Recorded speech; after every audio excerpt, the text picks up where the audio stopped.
Good afternoon and welcome to the brief at 30 for the News First team. I'm Ditmini De Silva. In local news, the Election Commission said the government printer has informed that the ballot papers for postal voting can be delivered within 5 days and other ballot papers can be delivered within 20 to 25 days.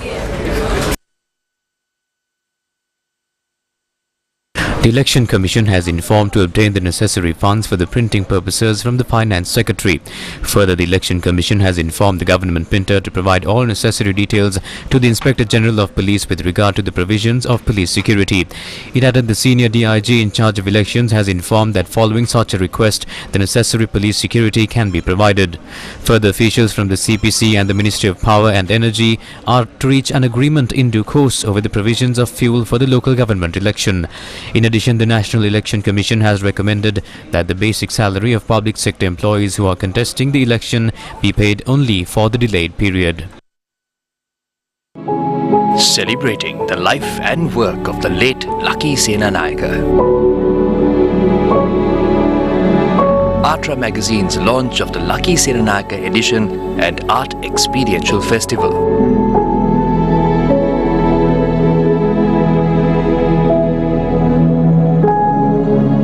Saturday, 11th March at 5:30 p.m. on TV1. Streaming live on Newsfirst's Facebook and YouTube channels. News overseas, reports from the Mexican border city of Matamoros says a splinter group of the Gulf cartel called the Scorpions Group has apologized for kidnapping 4 US citizens last week, killing 2 of them, and has turned over the men it says are responsible.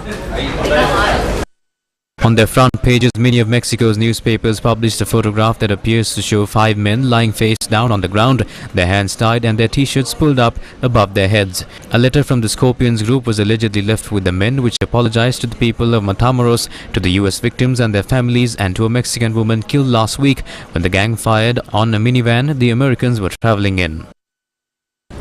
And in sports, Andy Murray won a deciding set for the 7th time this season to reach the 2nd round at Indian Wells. The British former world number 1 defeated Thomas 6-7, 6-1, 6-4 in a match that lasted 3 hours and 12 minutes. Murray had no fewer than 20 break points, 16 of which were saved by the 23-year-old Argentine. That's all the news for this hour. Join us again at 2:30 for more of the very latest.